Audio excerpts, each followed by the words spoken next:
two things that need to be revisited as you get closer to retirement are your asset allocation and your asset location.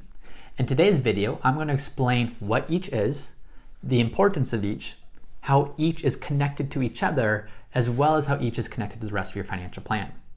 Hey everybody, I'm James Cannell, founder of Root Financial Partners, and I'm here to teach you what you need to know to create a secure retirement.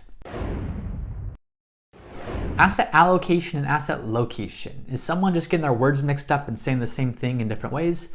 No, they're very different things. Asset allocation determines how you allocate your assets. So how are you spreading out the money in your investment portfolio? At a high level, you can allocate your investments into stocks, bonds, and cash and alternatives potentially. Now that's high level asset allocation. Within that, you can choose different types of stocks. Are you investing in large companies or small companies? Are you investing in domestic companies or international or emerging markets? So asset allocation is really just determining how are you going to allocate your investments? What types of investments are you going to invest in to create the portfolio you need to meet your goals? Asset location talks about where you hold each of those investments. So let's say that you have a portfolio, just to keep it very simple, that's 50% stocks, 50% bonds. Let's also assume that you have a portfolio that is 50% in a traditional IRA and 50% in a brokerage account. Well, with a brokerage account, anything that you invest there is fully taxable. With investments, there's three types of taxes that you're going to pay, or three types of events that are going to lead to taxes. Capital gains, so investments increasing in value and then being sold. You have dividends, and you have interest.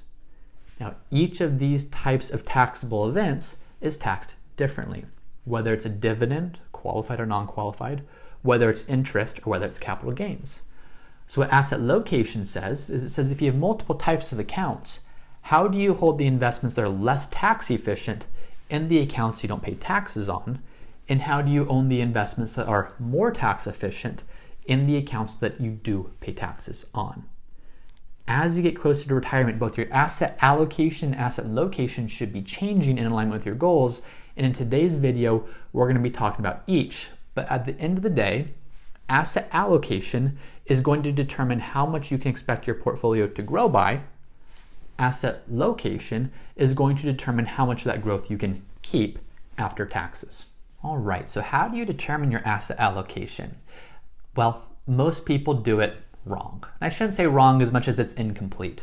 Most people you talk to, or most places that you look, or most online calculators say that when you retire, you should have some allocation, like maybe a 60-40 portfolio. You should have 60% stocks, 40% bonds. Why? Because you're retired and you're this age. Well, it's a little bit incomplete in my end, maybe even a lot of bit incomplete.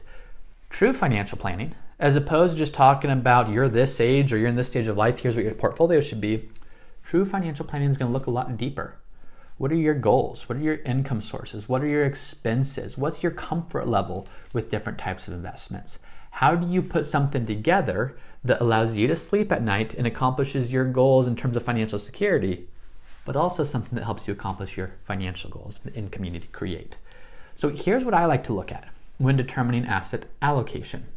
The first thing I look at is expenses. So before risk tolerance, before age, before any of that stuff, all important, I want to understand your expenses. Let's do this, for example, for someone who's about to retire. Well, what are your expenses in retirement? Let's assume, just to use a nice round number, your expenses are $100,000 and we'll go from there. So expenses in retirement are $100,000. The next thing I want to look at, before risk tolerance, before age, before any of those things, is income sources. What income sources, before you even tap into your portfolio, are you going to have in retirement? So I'm going to take taxes out of this for a second, just for simplicity. Let's assume that you have a pension, and let's assume that you have Social Security. Well, if you have pension and Social Security, let's assume that all of those total $50,000. What that does for us is once we know your expenses are $100,000, once we know your income sources are $50,000, what that tells us is the remaining $50,000, that's what needs to come from your portfolio. Well, why does that matter? It matters because to me, in your portfolio, we want to ensure that you have at least 5 years in cash or bonds or some conservative investment that can withstand a market downturn. So this is where we start to tie in your income and your expenses and your needs to how your portfolio should actually be invested. We want to make sure there's enough cash. We want to make sure there's enough conservative investments so that even if you retire and there's a major market downturn, you have 5 years, potentially more, of living expenses set aside. Where does that number come from? Well, the average bear market is about a 33% drop. So from peak to trough, the bear market is defined as the market falling 20% or more.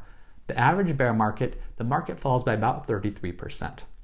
Now, from the time the market starts falling until it's fully recovered and broken even, so from peak to trough back to break even, is about 2 years and 2 months on average. So rounded up to 2.5 years. So where does that 5 years in cash and investments come from? It's kind of an unscientific way of saying let's have at least double the average bear market in something that's in cash and bonds and totally secure. What that does is when you are in retirement and when you're drawing money from your investments, you don't have to rely upon just stocks doing well. You don't have to really hope and cross your fingers that the stock market keeps rising. You know that even if the market falls, you have other investments that you can draw from, giving your stocks time to recover. So that 5 years gives you more than twice the average length of the average bear market to fully recover before you start drawing from your stocks again. So that's the first thing that you want to look at. The second thing is within that, those 5 years should be in conservative investments. Now let's look at some bonds today. It's no secret that the interest rates on bond aren't all that exciting. Say you have a bond that's paying 2% interest today. Well, you look at that and say, well, why on earth would I get a bond paying 2% interest when inflation has been 7% the last year? Am I not just losing money? Well, yes, in a way, but no, in a way. You have to keep in mind that as you're determining your asset allocation, what you're doing is you're saying, how can I use my assets to protect against different risks in the market? One risk is inflation, and one risk is can you maintain your purchasing power over time? The other risk, though, is the stock market dropping. And how can we allocate enough funds to something that's very conservative that protects against that risk to, yes, if all of our portfolio was invested that way, we'd be losing money over time. But if part of the portfolio is invested that way, think of it almost like an emergency fund for your investments, where if your investments are creating income for you and there's a major downturn in the market, do you have something else that served as a ballast to your portfolio that ideally has gone up a little bit or at least stayed stable, where you can just take income from there before resuming investments from your stock investments again? So as we look at this, what this does is by having enough money in conservative investments, it frees you up to invest in more aggressive investments, even in retirement, because the other risk is that inflation piece. And if we're not invested aggressively enough, we're going to be losing out to inflation over time. So that's how I like to start by looking at this. And the reason that's important is because based upon your portfolio size, based upon your income needs, you're going to need a different allocation of stocks, bonds, and cash based upon what the rest of that looks like. Let's look at a quick example that illustrates that. Let's assume that you have two people retiring. One has $1 million and one has $10 million. Let's assume each of those people wants to spend $50,000 from their portfolio. Well, they're both in retirement. They're both, let's say, the same age. So traditional, conventional wisdom would say, oh, they should both have that 60-40 portfolio or something similar. But the real question is, do they really? If we look at this, let's say person number one who has $1 million in their portfolio, they need $50,000 per year from their portfolio to meet their living expense needs over time. Well, using the approach we just talked about, what we'd want to do is say $50,000 per year, multiply that by 5 years, that's $250,000 that person would want to have set aside in something that's not subject to the ups and downs of the market to live on if there's a major bear market. So 250,000 divided by 1 million is 25%. So that individual, as a starting point, could maybe have 75% stocks, 25% bonds as they transition into retirement. It's not the only thing we want to consider, but that's a starting point, okay? Now compare this to the other individual who had $10 million going into retirement. And this individual also still only wants $50,000 per year from their portfolio. Well, if we were to look at the conventional logic again and say, oh, this person should have a 60-40 portfolio, that 40% represents $4 million, which represents 80 years of living expenses and something very, very conservative. There's never been that period of time. In fact, that probably means if there's a bear market every single year for the rest of their life, They have enough money in conservative investments, which begs the question, is that too conservative for them? So as we look at this, you can start to see this is why the approach I like to take is understanding your income needs, understanding your portfolio balance, and how do we align your portfolio in a way to support your income needs both today, even if there's a major market downturn, but also in the future to keep up with inflation over time.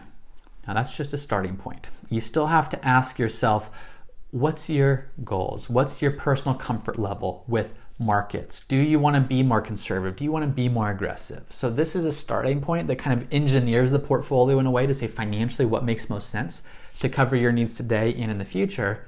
But you do have to add another layer on that, and that layer is personal preferences. Are you more aggressive? Are you more conservative? How do you make sure that you're massaging this portfolio into what makes most sense for you?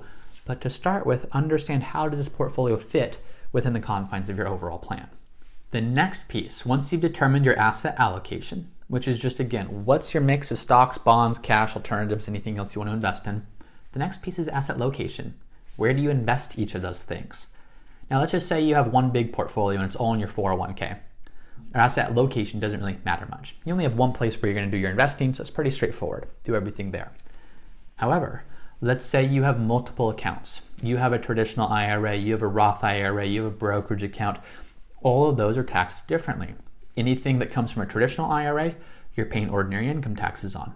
Anything that comes from your Roth IRA is tax-free, and anything that's in your brokerage account, any principal that you're pulling out, tax-free, but dividends, interest, and capital gains are taxable.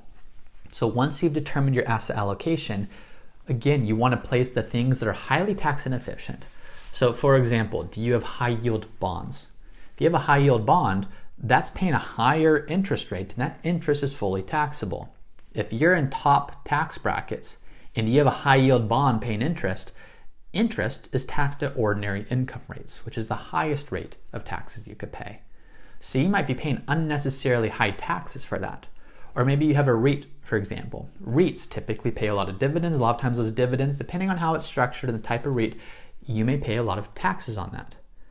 Compare that to, say, a stock that's not paying dividends but has a high level of capital appreciation. Well, that appreciation is taxed at capital gains rates. Capital gains rates are lower than ordinary income rates. So as you're looking at this, of okay, here's my different investments. All of them have different types of ways in which I pay taxes on them. Interest, dividends, capital gains. How can I put the things that are more tax efficient? So think about capital gains or municipal bond interest or things like that. Maybe you own those in your brokerage account. Maybe the things like the high yield bonds or the REITs or the other tax inefficient investments that you have, do those maybe go in your traditional IRA where all that growth is tax deferred? So this is how you start to align not just what investment should I be invested in, but what accounts should I be holding those investments in is the second most important piece. Because again, your asset allocation, the way you're invested, that's going to determine what long-term rate of return can you expect to grow by. The asset location is saying how much of that return can I expect to keep after taxes, and you do that by effectively having the right accounts in the right places. Now, the other thing you need to be careful of with asset location is it's not just blindly understanding tax-efficient investments in the brokerage account, tax-inefficient investments in the IRA or Roth IRA. You also need to understand when are you going to pull funds first? What does your withdrawal strategy look like? Are you going to take funds from your brokerage account first, your IRA first, your Roth IRA first? As you look at that, it's going to help you also determine should I be more conservative or more aggressive in each of these accounts, so that if your overall portfolio, say, is a 75-25 mix, and you're going to be spending down your traditional IRA first, well, do you put more of those bonds in your traditional IRA? Because you're going to be spending that down first, and you don't have as much flexibility for that account to go through the ups and downs, and then put the other more aggressive investments in your Roth IRA or in your brokerage account. So it's just a way of understanding. Once you know what investments you hold, where should you hold those investments? Because sometimes it makes sense to own the same investments in each account just over and over again, but in many cases it doesn't. In many cases it makes more sense to understand the different tax differences between each account, to understand where will you be pulling funds from first in each account, and based upon that, take the asset allocation that you made and allocate that to different accounts so that the location of each asset is in alignment with where you'll need it, from an income perspective and where it makes most sense from a tax perspective. One piece I'm talking about here is where do you pull funds from first? So this video is all about asset allocation, asset location.